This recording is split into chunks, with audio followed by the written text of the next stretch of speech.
Well, I'm over here on my all-terrain workbench here with the two flat tires. I just pulled the carburetor apart real quick, which is good because the screws weren't very tight. They don't really need to be, but I was just looking to verify that the needle was moving properly, and it looks to be moving properly. It's not jammed. I don't know what it is that I see up in that hole there sticking through, but it's definitely not the needle because the needle's moving properly. Everything looks real good. It's all nice and clean, nice and new inside. A little bit of crusty stuff, but that's just like embedded in the surface. It's not a buildup or anything. I've given this a good once over, twice over cleaning. Guy I sent it to, I believe, also did the same thing. He pulled out the idle tube. I'm a little leery about that because I ruined a $150 carburetor trying to get that idle tube out, and it twisted off, and then I tried to drill it out like they said with a left-hand drill bit. Left-hand drill bit walked off and ate the carb out, so yeah, it was a lesson learned. But anyway, I'm going to put this back together and hang it on the tractor. Now, I'll kind of show you a little step-by-step putting this carburetor in. First thing is that little choke lever there, that choke rod is darn near impossible to get to when the carburetor is up in place because it's in behind. Well, here's the key to that. You just kind of turn the carburetor underneath on itself so that you can get at it and put the cotter pin in, which I'm going to do right now.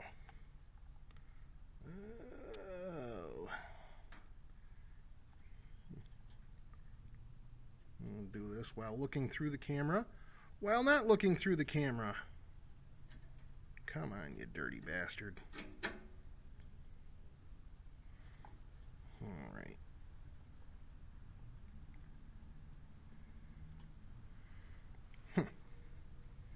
Well, that might be the problem. Blah. Note to self, don't bite it with your teeth. Haha, there we go. It's in. And that was single-handed.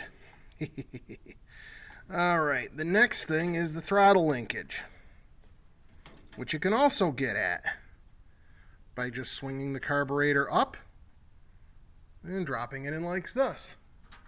I should have another one of them teeny little cotter pins up above. That's what I got. We're filming this Bill's T-Max style here. Okay. And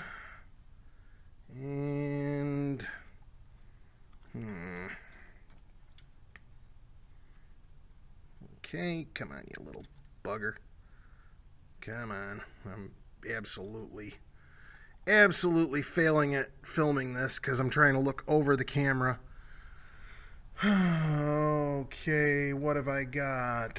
I don't have anything to get at that with. Alright, well, I bet you this is way out of focus too. Wonderful. Alright. Okay, I just needed to get at it with both hands. Now the next thing we're going to do is shove the carburetor up into place here. I got nowhere to mount this camera. Something I haven't come up with yet. It's just a cheap little camera. Kind of just sits here. Alright, well, I'm going to put you down. You can listen to me cuss. Alright, there's gasket. Little gasket goes on top. Now I'm going to work this carburetor up into place here.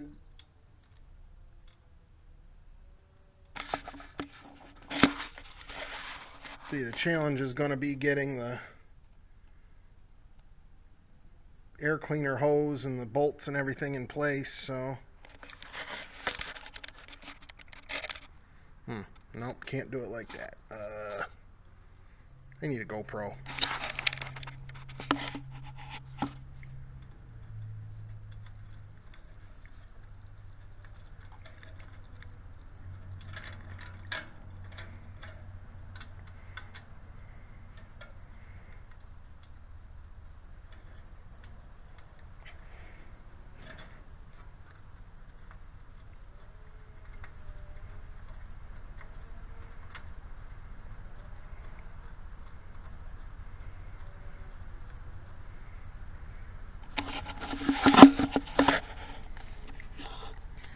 The real fun here is that these bolt holes are stripped on this carburetor. And I'll show you what I did. Is that bolt coming through yet? Just even. Alright, first thing I did, this one is fine because you can put a nut on it. You just have to time it right so you don't, because the nut doesn't have room to turn. You just have to time it right and thread the nut on just as the bolt comes through. So I'm going to do that here with a two-handed job once again.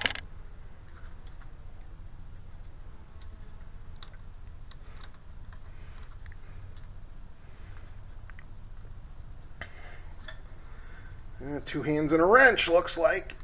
A wrench. Okay. There it goes. Nope.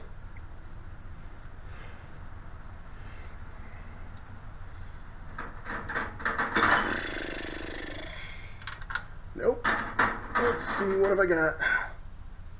This is 7/16. This is 7/16. Which is not good because I ended up pulling these wrenches out of my trailer, which is no longer here.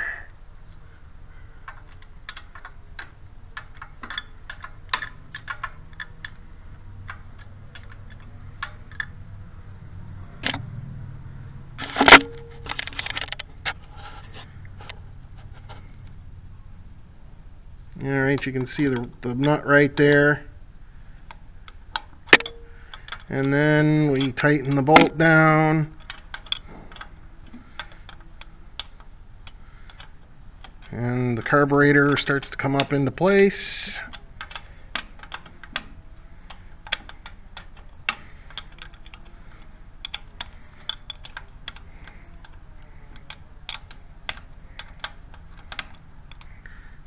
I'm going to be real disappointed if this thing still leaks. Not sure what else I can do to fix it, but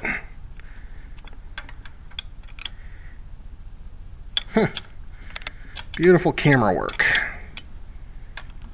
You can see the carburetor's coming up into place. I guess you can turn this nut. It's the other nut that's sensitive. Alright, that one's tight. And I believe you can see the bolt protruding from the other one here. You see that one's just stripped. There's nothing left. There's nothing there to get a hold of. Well, what I did there is I ground that edge off of that nut so it'll fit in there. Fit in there. It'll fit in there. See? There. Point the camera at it and then gesture. Yes, okay. Next step. First I gotta pull the bolt up. Then I gotta fiddle that nut in there.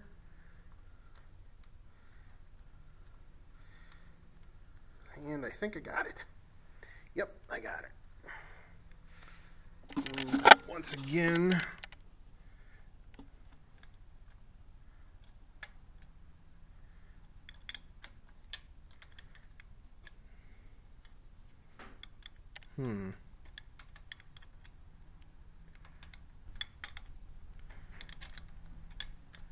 that should turn easier than that. Did I?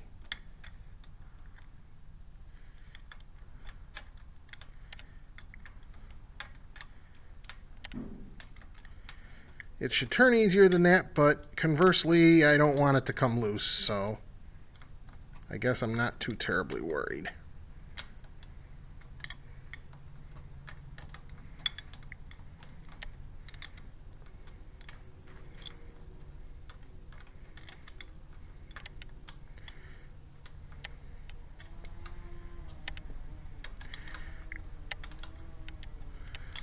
What I like about this tractor is that it seemed, at least at the time, it seemed like both the front and rear main engine seals were nice and solid. They weren't leaking.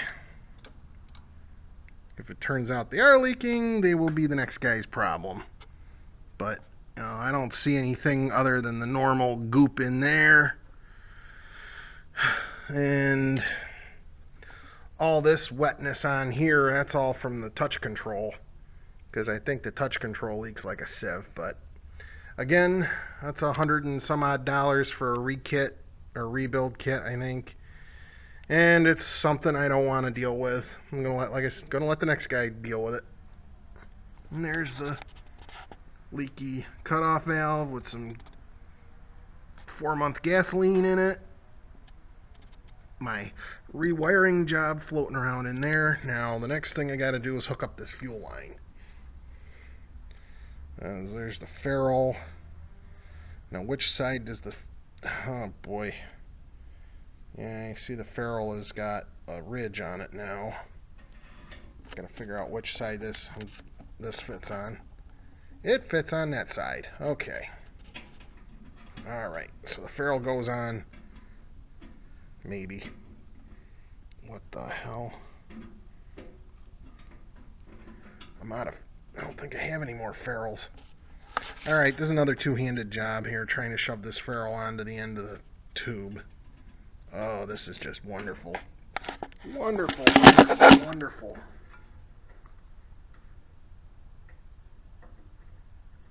Maybe it don't fit that way. I don't know. Okay, I think I'm going to have to go find a new ferrule.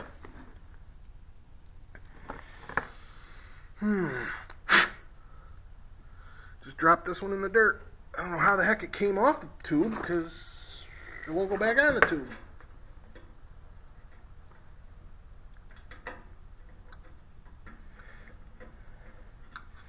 I think it shrunk. Alright.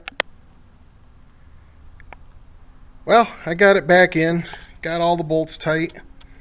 Got the fuel line in. For some reason, the fuel line didn't fit.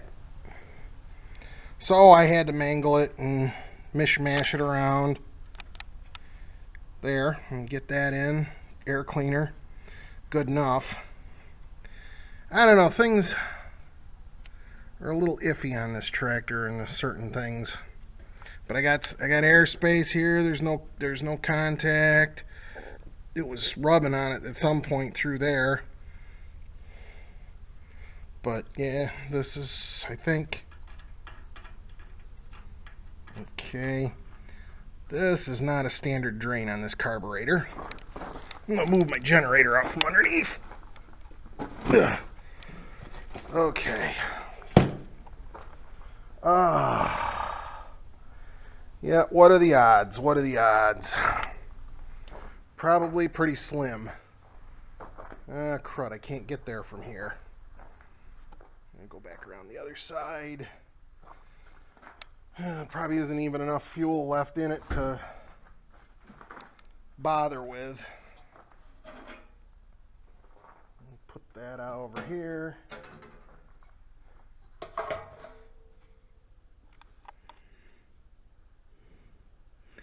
Nope. There is no fuel left in it.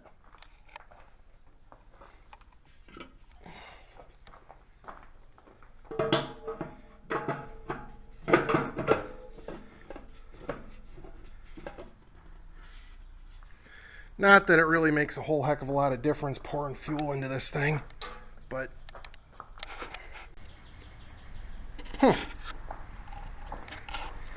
know the battery's already shot on this thing.